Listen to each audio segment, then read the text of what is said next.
The 100% Wild podcast is brought to you by OnX Hunt, the nation's #1 GPS hunting app. Download today in the Google Play and App Store. Hey everyone, and welcome back to another episode of the Drury Outdoors 100% Wild podcast. I'm Tim Chelsvik. That's Matt Drury. What's up? What's up? We got a special guest in studio today. That's right. We got the madman, Mark Drury. How we doing, guys? Good. Good to see y'all. Great to see a lot you of too. excitement around the studio. We've seen a lot of Mark, more than we're accustomed to the last couple months. So it's about ready for deer season to start. We won't. Are see him you about again. ready for deer season to start? Is that really what you're saying? Yeah. So I think the editors are ready for deer season to start. So, it was a good reason though. He's been very hands-on with the DeerCast track feature inside DeerCast. It's pretty awesome. I know one thing.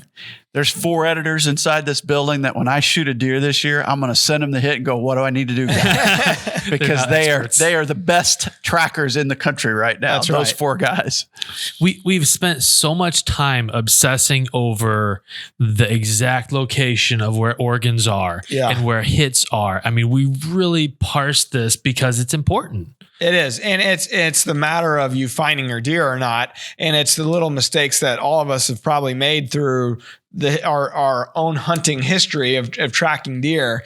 And here you go. You got, 4 guys, Mark, Terry, Bobby Culbertson, head guide down at Terra Wildlife in Mississippi. And then tracker John Engelken, who's helped us track numerous deer, and those are our go-to guys when we have problems. Well, between the 4, how many deer have you guys tracked? We tried to add it up one day when we were adding, and of course, the lion's share of these came through Tracker John or Bobby because they do it every day, all day. They were both over 2,000 in their estimation, and probably between Terry and I combined, maybe another 1,000. So, 5,000 whitetail deer over the last 40 years or so. So it's a lot of tracking experience, and hopefully we help a lot of people find their deer. That's right. What is your phrase? An inch will cost you a mile. Inch will cost you a mile, and a second can cost you a mile as well. If you don't take that extra second to aim and you hit off, that could cost you a mile as well. So. Yeah, so we're excited about it. Obviously, it's been a big project for us internally. There's a lot of blood, sweat, and tears into it, but ultimately, I think it will help a lot of people. I've been saying it from the get-go.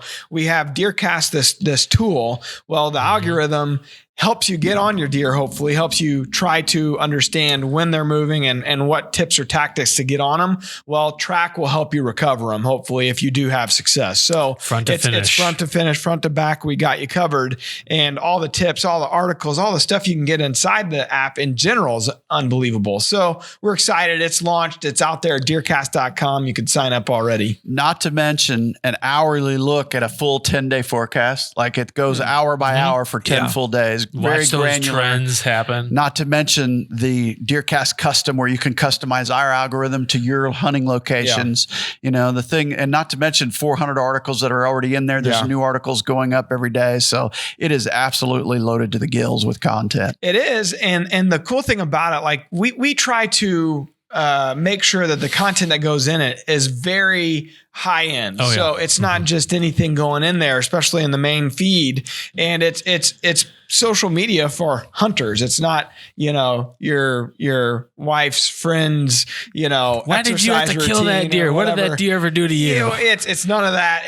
We were all friends here, 500,000 friends, if you can have such a thing. And so that's the beauty of it. And what we're here today talking about, we're going to introduce something pretty cool and a couple guests here in a second that is going to take that to another level and bringing curated quality content. And these are probably 2 of the best data in our industry. The best. Yeah. We're finally going to get higher quality than ours in there. And that's what I'm excited about. Yeah, that's right. When you want the best, you go to the best. That's right. Yeah. So we got Pat and Nicole from Driven joining us live in Skype land. So That's thanks right. for joining us, guys. What's Hi, up? guys. Hey guys, nice to be here.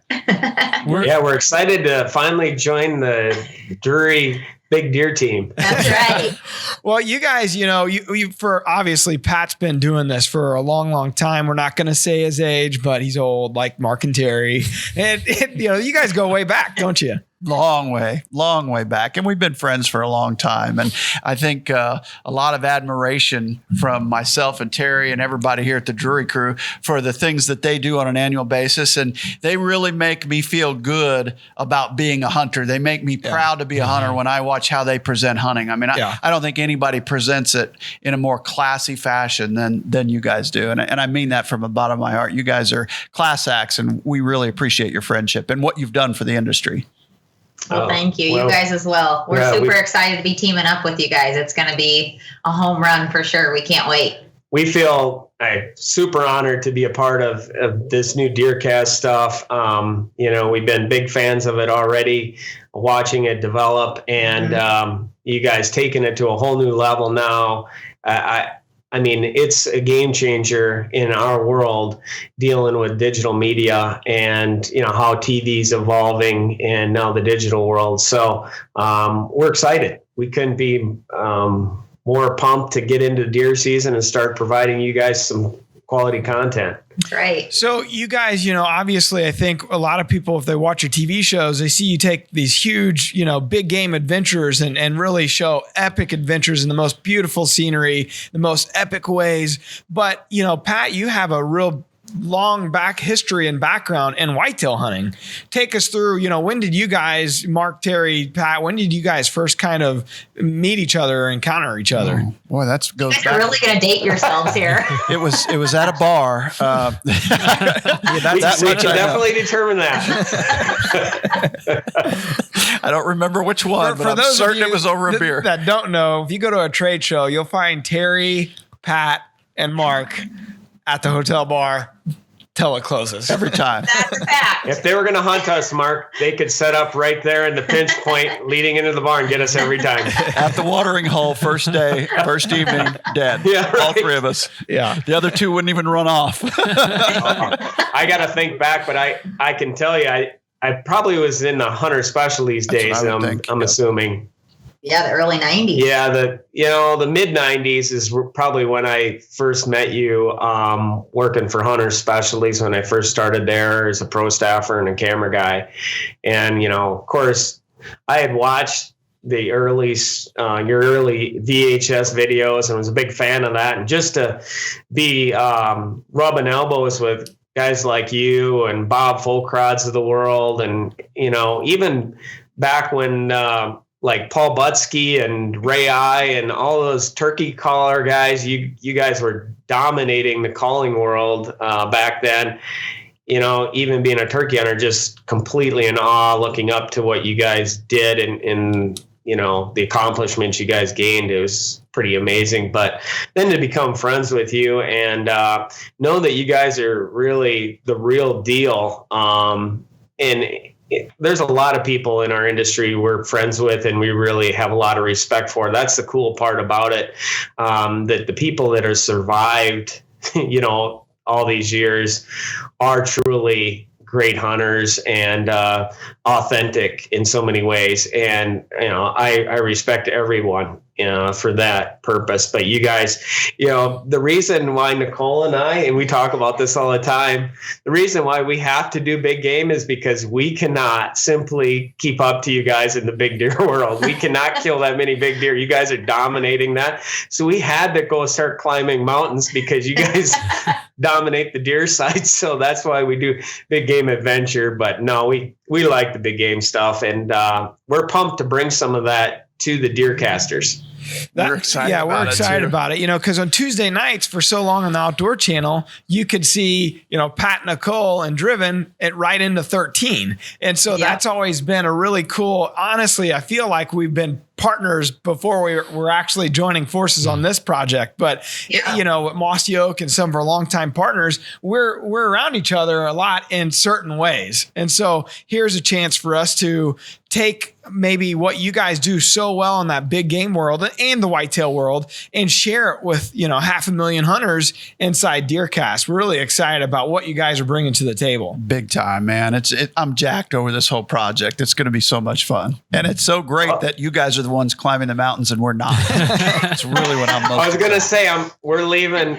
I'll be moose hunting this year, and I don't know how this deer track system works, but I'm going to be sending you imagery of where I hit this moose and seeing if that stuff applies to big game.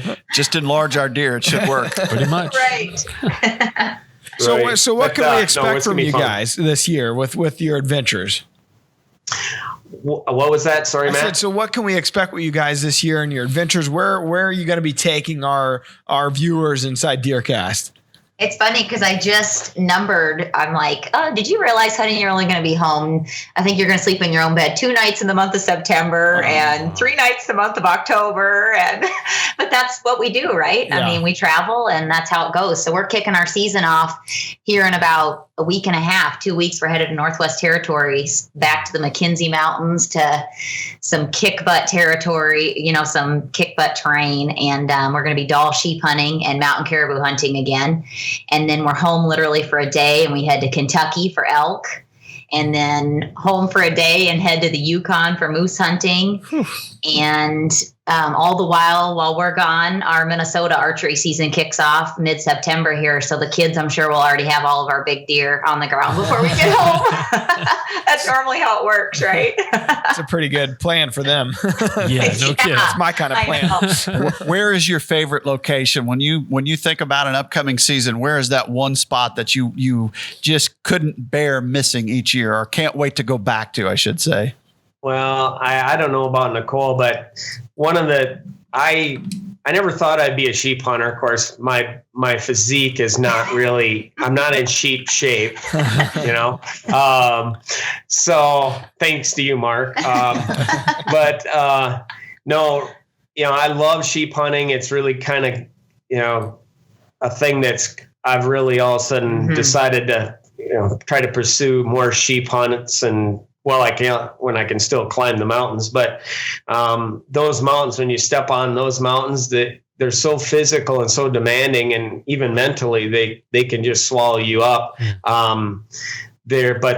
When you get to the top of them and you look around, I mean, you feel like you're one of the only people that have ever stepped on the top of them, and to hunt the animals that live in them and respect just what they go through to survive that kind of elements and stuff through the winters that they endure.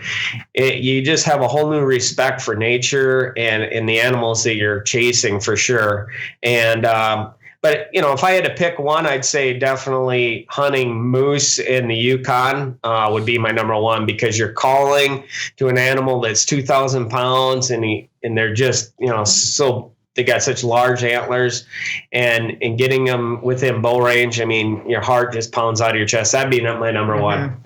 And I don't know, for me, it's difficult, right? We mix our season in with a lot of different species and all that stuff. But for me, there's nothing like being at home and hunting your own piece of property that you've put so much blood, sweat, and tears into, over all the season, and then finally getting the opportunity to harvest that one whitetail that you've had your, focus on and all that. And especially being able to be at home here with the kids and hunting with them. But just like Pat said, I mean, there's nothing like either stepping on the mountains and hunting these different species of animals that you get to. There's a whole different sense of accomplishment there too, so.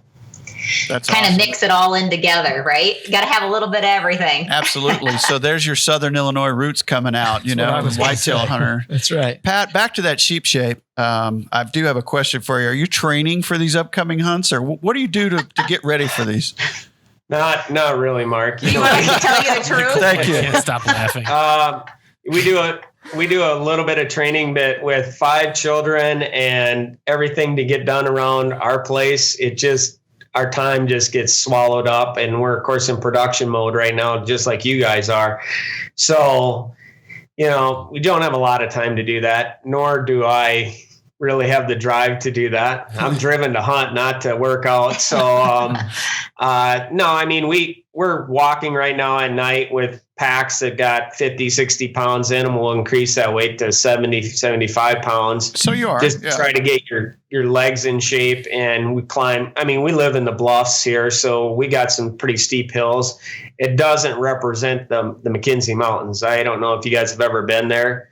They're probably some of the steepest, most jagged mountains in the world. And the critters that live there, I mean, they're there for a reason. So they're not easy. And when you step onto them, I don't care if you're a guy that works out every day and you're like Cameron Hayes, that is in complete perfect shape. It still will kick your butt. And even some of the guys that are in the best of shape, you know, they can't make it through. So it's a mental game too. And that's where you got to really persevere, is just keep going, keep pushing yourself, and know your limitations. And that's what we do. I mean, we get up there and we've killed, Nicole shot a big ram last year on the third day of the hunt. Mm-hmm. And then I've hunted a lot. I've hunted bighorn, I've hunted dolls several times, and I've killed 2 of them. But I'm going after a big one that we've seen the last couple of years this time. I got a lot of respect for bow hunters that hunt these things. I don't know how they do it. Like a guy like Lee or Levi Morgan, those guys are bow hunters and they shoot sheep. I fall apart. I get buck fever bad when it comes to sheep. That's awesome. I'm so anxious to see some of that stuff within DeerCast. And I think the fans within DeerCast are going to really appreciate that. Yeah. You know? So on that topic, what are some of the things that our fans in there can expect to see from you guys this fall, this season? Well, you know, the thing about this big game stuff that we're going to provide for content wise is just, it could be a cool clip of an animal that normally people are just, they don't see it in the Midwest or wherever they're living, and they dream about maybe going on that hunt, but bringing back that quality clip of the animal or a kill scene or something that's unique that you might find out there on our travels. Maybe it's 2 moose locked together or something like that. You know, you just never know what you're going to come across when you're in these environments. So, bringing that kind of stuff back to the DeerCasters is what is going to be so cool, because, they might get to be around deer a lot, but they've always dreamed about going on a moose hunt, but just for one reason or another couldn't do it. And now they can kind of live a little bit vicariously through what we're showing them. So that'll be the cool part about it. I mean, we're doing elk and a lot of other big game stuff as well. We do a lot of bear hunts, either brown bear, grizzly, or black bear. So there's just a variety of big game adventure stuff. And then, of course, we'll bring some of our northern Midwest whitetail stuff to the table as well, because we hunt a lot, you guys know, in Canada, Saskatchewan, Alberta for whitetails, and of course, Minnesota here, a lot of northern stuff. Nice. That's going to be exciting. I can't wait to see it this fall. That's right. I kind of feel like DeerCast is a university, and with Pat and Nicole coming in, we're adding a whole new department. Yeah, of heavy hitter professors coming in and expanding our audience's horizons. I'm excited. And when we first thought DeerCast up, 3 years ago or whenever it was, this is kind of big picture. I mean, this is kind of what we had in mind down the road. The 3 to 5 year plan is, it'd be great if one day it becomes a social media hub for our people in our industry, and they can come in there and post just like we're posting, and it becomes a one-stop shop for kind of everybody, right? Absolutely. This is a big step for us. Yeah. It's an honor really to have you guys in there and to see what you guys are going to bring to the table this fall. And I know for sure that the DeerCasters are going to embrace them, because there's a lot of love out there for you guys. So it'll be fun to see that develop. Thank you. Well, we appreciate it. And I think that this is going to be, you guys have already laid the foundation to something that's so cool, because we all know and discuss the aspects of outside platforms that don't embrace hunting and hunters because, they have a different agenda. You guys are authentic. It's pure because you believe in it, and a post cannot be taken down because you might be offending somebody in the non-hunting sector. So, that's where I think that this thing is going to grow out of control, is because it is authentic and it is for the right people out there that are going to gain them eyeballs. And that's why we're all in on this deal. I mean, it's going to be cool. We look forward to it. Yeah. In our previous conversations, we were talking about how we were going to have to just logistically figure out how to get media from these guys because they're in such remote locations. Right. Like there's no cell service around. So it may be once they get back into civilization that we get updates.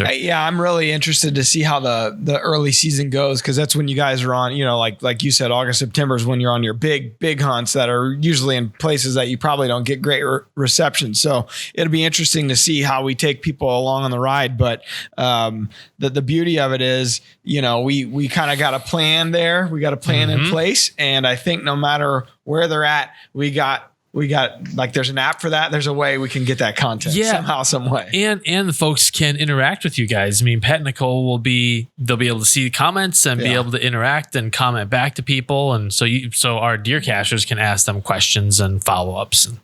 That's right.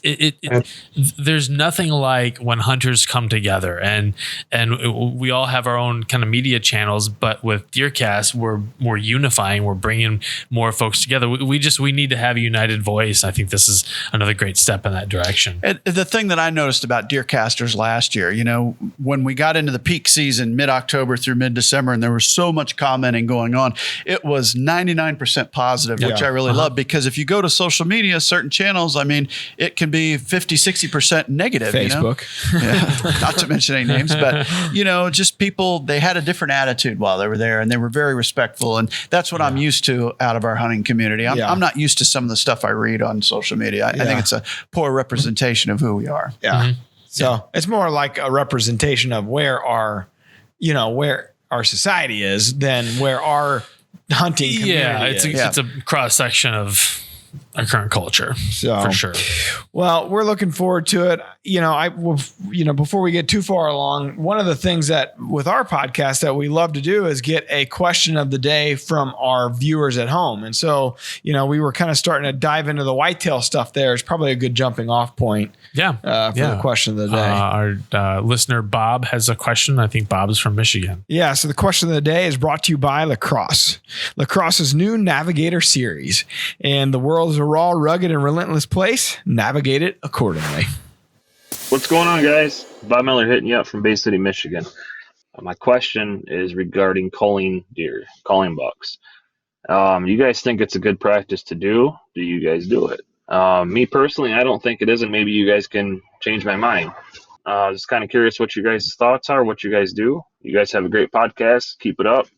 Rock on. So, cull bucks, real or no? Should you shoot them or not? Pat and Nicole, what do you guys think? Yeah, what do you guys do in your place? Well, I got so many kids that I usually put the kids on the cull bucks. No, I mean, that's what my dad does. Cull buck is different in everybody's view. I mean, up here, we're not managing deer probably as well as you guys do.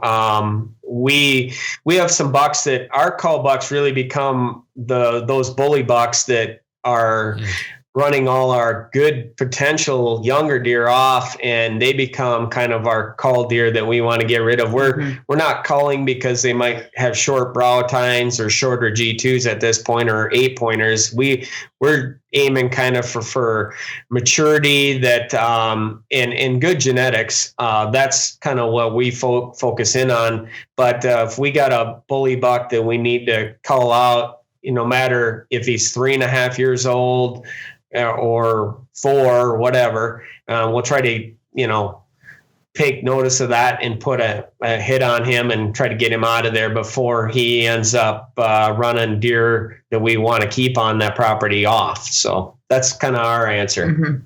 I think that's a solid answer. I think it makes sense. You certainly don't want to cull any sooner than the age of 4.5, in my opinion. If you're culling 1.5 years, 2.5, 3.5, you're making a mistake because they don't really express their genetic potential till they're 4 or older. Yeah. You really see what they are. Additionally, you never know when something's bugging that deer. And more than likely, a lot of them get a wound, and therefore it takes them 1 year or 2 to get over that wound. Or perhaps they got nipped by EHD but didn't die from the disease. That can set them back back a year or two, or just little infections bug them and they don't do well the next year. Winter can, be worrisome for them.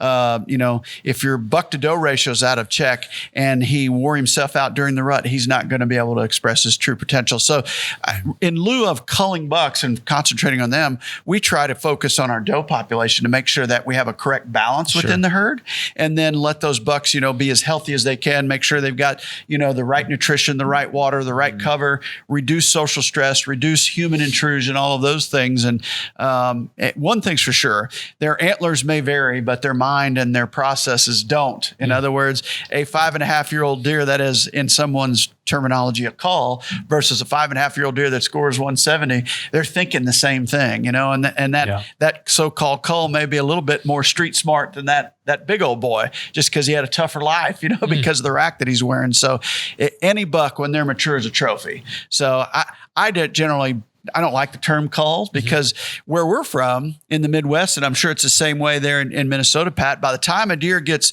4.5 or 5.5, he's got that look of maturity, and they're all desirable, man. I mean, when you see that look, regardless of what's on his head, that's a target deer, and it's one that you're proud to shoot and proud to hunt, and they're tough by the time they get to that age. Sure. So what's the ratio that you guys all like to see from a buck to doe standpoint? I was asked this yesterday, actually. I mean, you hear they're born 1-to-1, but what's the ratio you like to keep your doe to buck population? I would say 2-to-1 or 3-to-1 is the most realistic you can ever expect. When you start getting to where it's 4 or 5 does to every buck, you're probably in a troubled situation in that, a lot of social stress there and a lot of rut stress. So I like 2-to-1. If I can get that, I'm feeling like I'm winning the battle. Okay. How about you guys? Yeah, I would say 3-to-1. So up here, maybe 4-to-1. But when we're talking about culling a particular deer, and Mark, you made mention to the fact that taking them out at 3.5, you can't determine that. And we had a buck that Nicole was a prime example. He was a 4.5-year-old deer. As a 3.5, he had a perfect rack, and we called him Mr. Perfect, actually, because his rack was so symmetrical. As a 4.5-year-old, something happened to him that he just grew kind of a stump on one side and kind of, had a really perfect. The other side was nice, but the one side was just deformed, and it didn't look like a break or anything. He just grew it that way, and some people at that point might say, you know what, I got to get that deer out of there, especially if they didn't know what he was early on, and say, because he became a breeder at that point at 4.5. And some people might have made that judgment. We gave him a pass and said, you know what, we got to see what this deer turns into the following year. And then as a 5.5-year-old, he grew. Exploded, he got bigger, and he threw, instead of throwing that kind of deformed one side, he grew a perfect side on the other non-typical side. So Nicole ended up shooting him as a 5.5-year-old, and of course, fully mature. Nice. Yeah, great story. Perfect example. Yeah. It is. I mean, they're just like that. You never know what's eating at that deer. You never know what happened to it. Yeah. There might be just something from a health standpoint that's holding him back a little bit.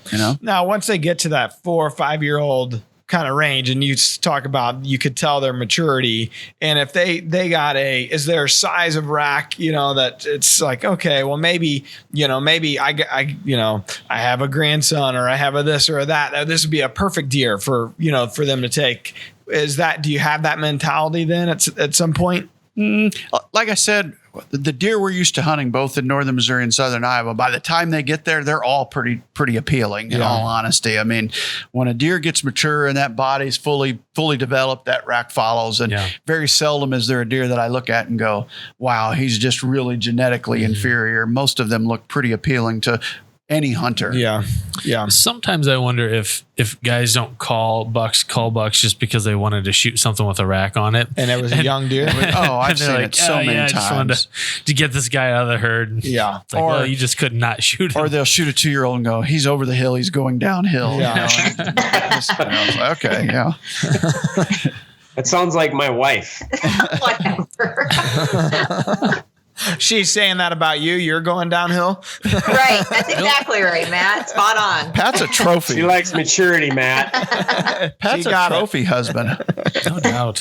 That's right, Mark. Yeah, man. Tracy and Nicole really lucked out by getting us, didn't they? Yeah. Not nearly as much as Willa did. Yeah. So That's Poor great. Willow. yeah, exactly. So what do you guys, I mean, do you have certain deer that you kind of already, have you pulled your first card round yet? Have you seen, first set of pictures, and do you have the deer that you're kind of hoping that would be there this year? Yeah, we do.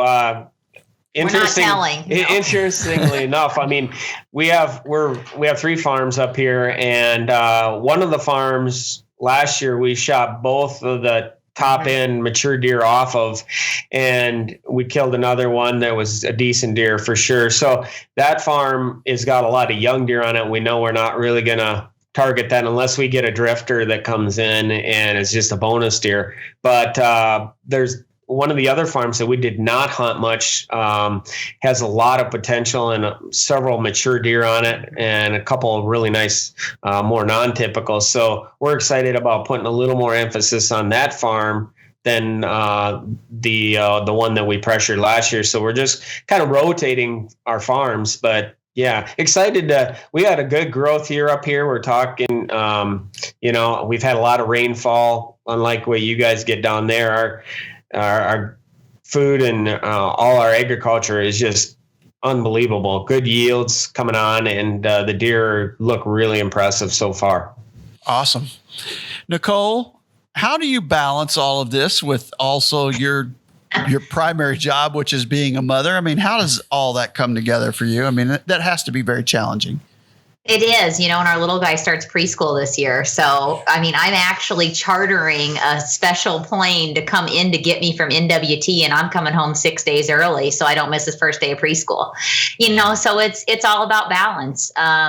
He also knows that that's what mom and dad do for a living and for a job. And, as before school in the previous years, he was able to travel with us and all that stuff. And he'll still travel a little bit with us here and there. What we say is being able to raise our kids in the outdoors and giving them the same foundation that our parents gave us. We're just hoping in the long run it will pay off for the type of stewards of land that they'll be and the people that they'll be. Nowadays, I hate to say it, but Matt, you kind of alluded to it earlier. Our society is in trouble. And in order to, I think, change that, I'm telling you what, the foundation I had of being an outdoors girl, and you did it with Taylor, living and breathing and raising those kids in the outdoors from infancy is so important. And being able to do that with all 5 of our kids has been huge. And like I said, they all understand and embrace that that's what we do for a living now. And of course, they're jealous because they have to go to school and can't go on all the trips and things. But this year we're doing, of course, we have quite a few different trips with the kids. And then we'll be at home here too, filming with them. So it's definitely a balance. And my mom and dad have been blessings. They're both retired now. So they're actually watching Cashton quite a bit and stuff. They'll be pretty much living in Minnesota quite a bit this fall while we travel and things. But, it's just part of it. That's what they, have kind of grown up with, and they know that that's what we do. And they're blessed sometimes to get to go on trips with us and things like that. So yeah, it's all a balance. You guys know, you all have families yourselves, and, you just make it work. Well, bravo for your statement there about that foundation. That was well stated. Yeah. Mark and Terry's approach was slightly different. They just left. We'll see you in January, kid. What's interesting to me, and I'm sure some people know the backstory, but since I've known, Mark and Terry so long, and then Matt, when I first got to know you weren't into the hunting scene as much. I mean, you didn't, I don't know if it's just because you were in college and busy doing other stuff, but you kind of groomed into this, and now, have taken on more hunting over the years, and obviously have great mentors that have taught you, how to be a great hunter. But just seeing that progression is pretty cool. Yeah, I had to kind of fall back in love with it, because when I was growing up is when they were starting the business, and there was, I think, a lot of pressure they put on themselves to everything was on camera. I've never hunted, literally have never hunted without a camera. And I still haven't. So, and Taylor's the same way. And so growing up for me, that was the beginning of the company. It wasn't as glamorous per se. And it was, it was little leases and not great spots. And, it was tough hunting. And we hunted 4 or 5 years before I ever had an opportunity to shoot anything. Wow. Gun, bow, whatever. It was just tough. It was a lot harder. It was more, I think, more indicative to what probably a lot of people are accustomed to. It was a learning curve. And so once I finally did it, it was like, all right, I proved I can do it, but I'm going to take a few steps away and go enjoy doing what I want to do for a while. And I did that, in college, and then where it came full circle was the values that they taught me. It was also the skill set that they were teaching me that I didn't know I was learning. It was how to do EDLs, edit decision lists. It was how to, the production side of it. I was around them all the time during that part growing up. Of course, those were impressions that were happening that I didn't even know were happening. And so when I went to college, and I always had kind of an artsy background, I think that comes from my mother more so than Terry, but that my background was going in trying to figure out what I wanted to do, like all college kids, and it was kind of like I stumbled upon the production side, and it's like, all right, so I'll do this. It's an elective in my what I need to do, so I'll just try it. And at that point, it's like, oh man, I actually excel at this compared to the rest of the kids. I had experience that I didn't even know I had, and that just I started interning for these guys, and it set me down the path that I had a chance to fall back in love with hunting. And ultimately that's what happened. And it took a while. There was an arc there, but I'm so thankful that it did, because some of my favorite moments in my last, 15 years, 10 years, specifically 10 years, have been in the outdoors and that connection that you get out there. And I wouldn't have had it. I think I would have had a hard time going back to it on my own without that kind of, introduction through the company. Well, I think my favorite as a mother and a female is now to see you getting your kids involved in the outdoors. Yeah. That is the most awesome part. Just like I said before, it's all about that foundation and laying that for the kids. And now being able to see them out there and just their smiles on their face when they're out there with you, it says it all, and it's really awesome that Mark and Terry gave you that foundation. And just because you stepped away doesn't mean anything, right? You didn't know it, that you had that solid foundation, until you get older. And look at you now, you're raising your kids in the outdoors and giving them the exact same thing. And it's almost a sense of duty, I feel, to our heritage in general, not just because of what we do for a living, but just knowing those, you look at those hunting, license sales, and the numbers are dwindling, and it's a scary thing. And if you don't, and Tim's a big proponent of this with his young children, if you don't do it, there is no one else going to introduce them to those things outdoors. And we both live in more or less in the suburb of St. Louis, and you don't have a lot of opportunities unless you make the effort. And so it's all about making the effort. Yeah, my wife and I were just talking last night about how my daughter is never more well behaved than when she's out hunting with me. So she's like, but there really is something to be said about that. There is. I remember trouncing around the woods with my dad when I was old enough to walk. There were never any females, any little girls ever in hunting camp with me. And my dad would come home. I have 2 older brothers, and he'd come home and put me on his shoulders, and we'd go blood trail a deer. I was barely even old enough to walk, but he'd take me out there with him. And, and that's what my mom always said. She's like, you're just so in love with the outdoors. You love being out there. And that's kudos to you, for getting them out there and getting your daughter out there. There's a reason why she's well behaved, right? She loves it.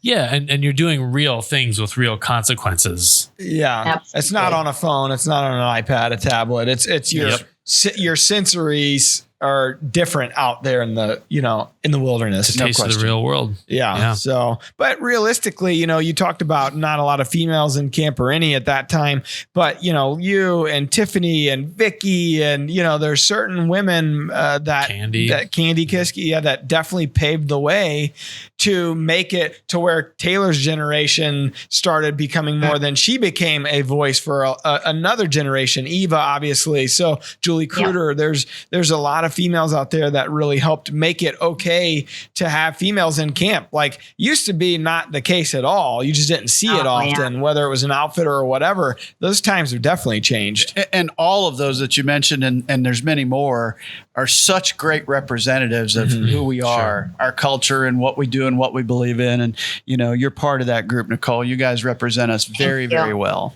Absolutely.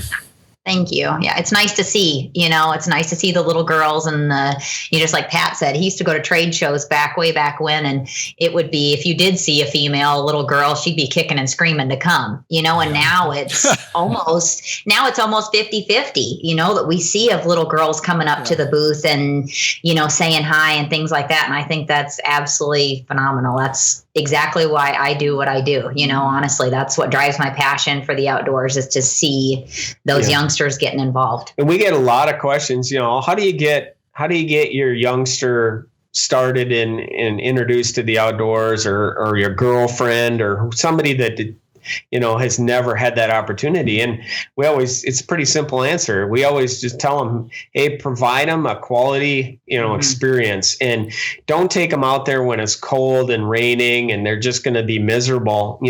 Take them out there on a nicer day and show them an experience that is going to be memorable and that they're going to enjoy, and maybe take in some of that nature, and say then they might pick it up a little bit easier and want to repeat the process. So just always try to make it a great experience when you introduce that first timer. And snacks. Always with snacks. Absolutely.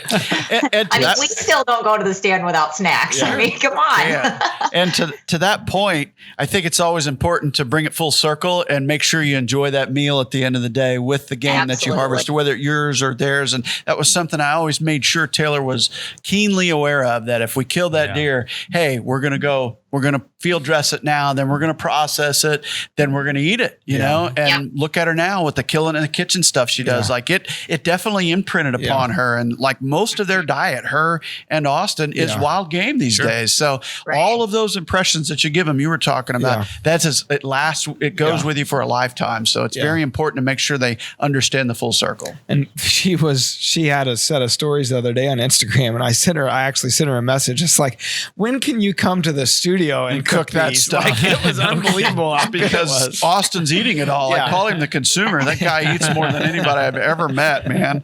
He eats killing the kitchens as soon as they're coming out. He eats it. Yeah, and you and Austin look similar body types. Pretty much the same person. Oh, no, that's a good thing. I'm not commenting on that. I'll get in trouble. I told my wife that I'm in shape because round technically is a shape. There you go. It's true. Well, Austin and I have the same weight. And I told Tracy, I said, it's just packaged differently. It's just packaged differently. That's diversity. That's good. Embrace the diversity. Well, when before we go on and we shut down shop here, when can we expect to see like the first post from you guys inside DeerCast? Like, when will we start kind of seeing things trickle through? Well, we're going to start things off and kind of pick things up right away on our first trip. And that's, we leave on the 23rd of August here. So fairly soon, we'll kick things off. Probably that, on the start of that adventure. I think we have maybe a post or two coming before that, though. You have a waterhole post coming and things. Yeah, we've been doing stuff here early season for whitetails, and I've got some stuff that surrounds that we'll also post up as well. But here, the latter part of August for sure, we'll really start hitting it and start putting content up. Awesome. Sweet, I'm so excited for it. I am too. Thank you guys for doing this, for all the DeerCasters out there and everybody that's listening right now. Make sure that you check out everything Pat and Nicole are doing out there on social media, whether it be Facebook or their TV shows, Instagram, Twitter, whatever it is, and certainly within DeerCast. Yeah, they're a fun follow. You go to their Instagram board and it's very beautiful. Like it's all the most scenic, picturesque, that your content is very well curated. Yeah, it's classy. Yeah, just like your show. So thanks. We very much appreciate it. Yeah, we appreciate the opportunity, and we will not let you guys down, or the DeerCasters. We know that. We know that. Let's have some fun.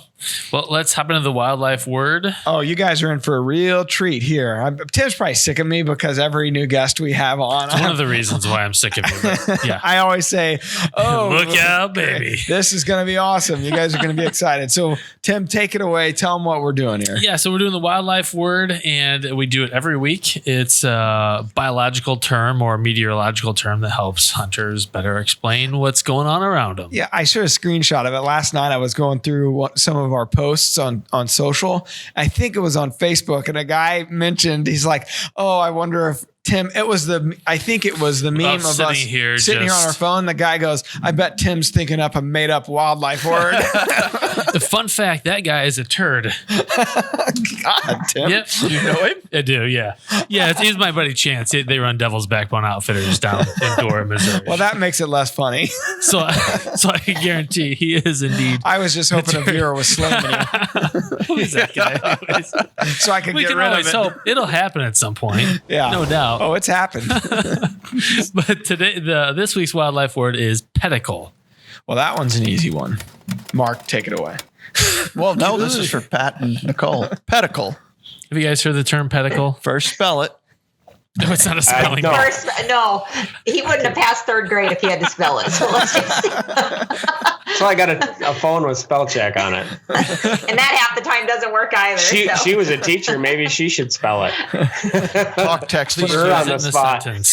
Pedicle, huh? Well, I mean, yeah, there's a lot of people know, the pedicle term that I would think of is, obviously the bases of the skull. There you go.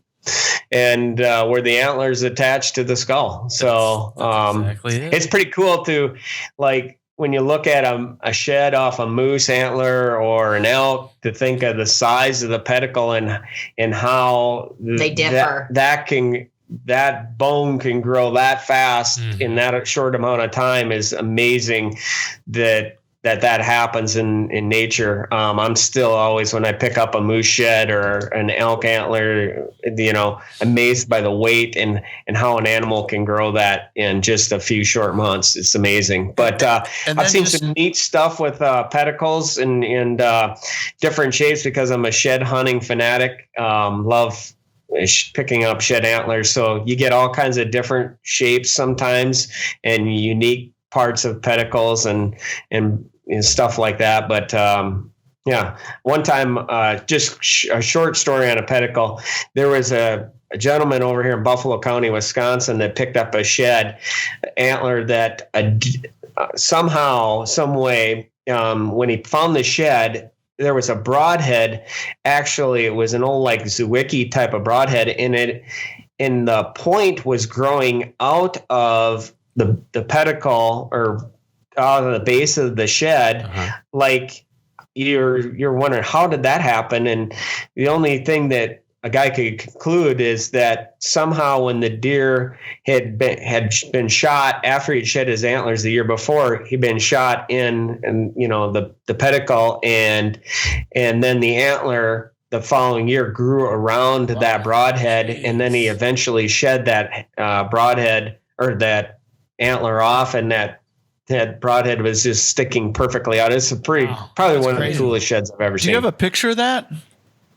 Yeah, I can. Well, that's for sure. You should post that. I don't know if you've ever posted that. I'd love to see that. That's cool.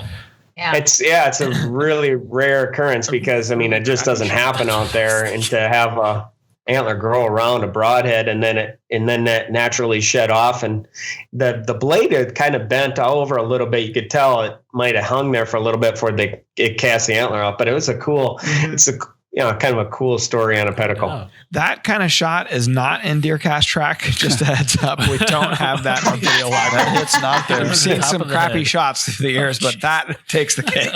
We searched our full library of 30 years to find. When this app, when it's all finished, right now there's 65 hits in DeerCast track, but by say October 1, there'll be 125 hits. So times 375 scenarios within DeerCast track. And we were going through some of these hits, and Terry's like, should we really put this out there? But we had to search 30 years to find 125 different hits within the body of a white-tailed deer. And it's pretty amazing at some of the shots that we have had in our library through the years. But if you shoot at enough deer, it's eventually going to happen. It's a reality. Yeah. And we're not going to name names who shows up the most in DeerCast track, but we may give them like a private they award. may not be here on this podcast. Well, I got some good content in Nicole I can provide. Nicole, just slap him. I know. Watch out. Just censor out people's faces.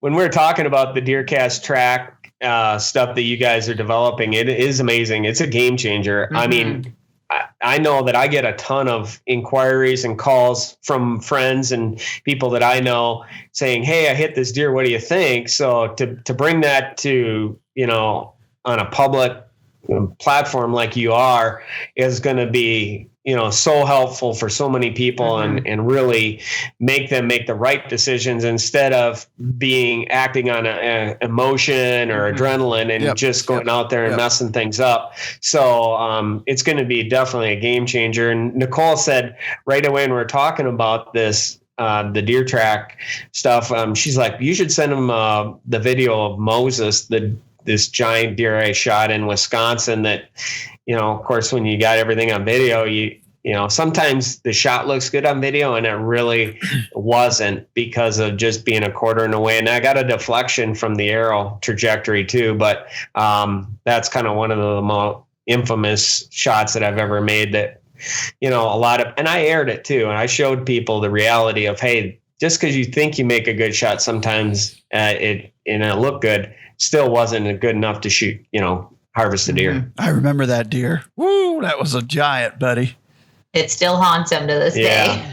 They ended up, the cool part, there was an ending part of the story because there was a guy that harvested the deer a couple months later after I shot him, and he showed back up on trail camera. So we knew that he survived my shot.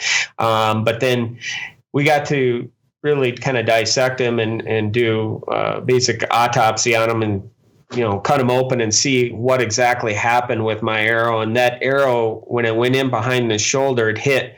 He was a big mature deer that had super big, heavy ribs. And instead of that broadhead, and I was shooting a fixed blade broadhead, and instead of that broadhead punching through that rib, it was just like when you shoot through the woods and you catch a deflection, that arrow quickly turned and changed trajectory and glided up underneath his shoulder blade along the rib cage, and then went up under his shoulder and into his probably base of his neck. And as he ran off, kind of quartering away, the arrow was all the way up to the fletching almost, and it looked like amazingly perfect shot, and he was double lung, and turns out it never got in the cavity. So we never harvested him. That would be a great reference within the app. It's just crazy there's no two hits alike because the arrow can just do crazy things, or the broadhead once it's in there. You hear Bobby Culbertson talk about that repeatedly within the app. Look at the arrow, look at the angle, because what you saw when you shot isn't necessarily what happened in terms of the final penetration because of deflections and angles and everything. And we're all so fortunate to be able to review and slow-mo and play and think of your average guy out there, your average hunter, just going off of memory. And a lot of us at the time of impact, that's when you're at peak craziness. Right. It's like you really have to keep your eye on the ball, so to speak, and make sure you got your wits about you to absolutely to be successful. If nothing else, it might help more people frame that up once they start examining DeerCast track and go, you know what, I need to pay more attention right after I shot, because that's where all the clues 100%. Come from. If you listen to John, you listen to Bobby, they're always like, look at this, watch this, look for this, look for that. I mean, it'll help them become better hunters and recover more deer because of those tips. And I remember and I can remember vividly the first few deer I shot with archery tackle. And it's like, Dad would always be like, well, where'd you hit? The first thing the camera guy always says, where do you feel like you hit him? And I have no idea. I literally blacked out. And it took time, and it took being successful more and more and being in the woods more and more to understand, like, all right, slow it down, slow your processes down. I got to understand and pay attention to what I'm doing when I squeeze the release aid here, because that's obviously the most important part. But when you're young, you just don't have that wit about you, or most kids don't, I don't think. Yeah, for sure. So right on. All right. Well, we should probably shut this thing down. Thank you to Bob for sending in the question. You can do the same by going to druryoutdoors.com/podcast and click the send voicemail button. Ask us a question. We'll do our best to get it answered on air. That's right. And I think we're going to try to do a follow-up with these guys and join them on their podcast and talk about a little bit more about whitetails and really dive in deep. So on some tactics. And so stay tuned for that in the coming days or week ahead, and make sure and tune into that as well. Yeah, head to DeerCast.com. It's the app on your computer. Yeah. It's really cool. It may be the best thing we've done of all, honestly, putting that app on your desktop. Now you could screw off at work and you don't have to have your phone in your hand. I like that. Don't tell our employees that, though, okay? Well, it's just part of the job requirement at this point. I think everybody's doing it. So yeah, but thanks everyone for joining us. We appreciate it, and find us on the Driven podcast coming up real soon. All right. Thanks, guys, for joining us. We appreciate you guys. Thank you. Gotcha. Thanks, guys. All right, peace out. We're adding new videos every week, so make sure to click that subscribe button and check out all of our amazing content. This episode of DOD TV is brought to you by onX Hunt, the nation's #1 GPS hunting app.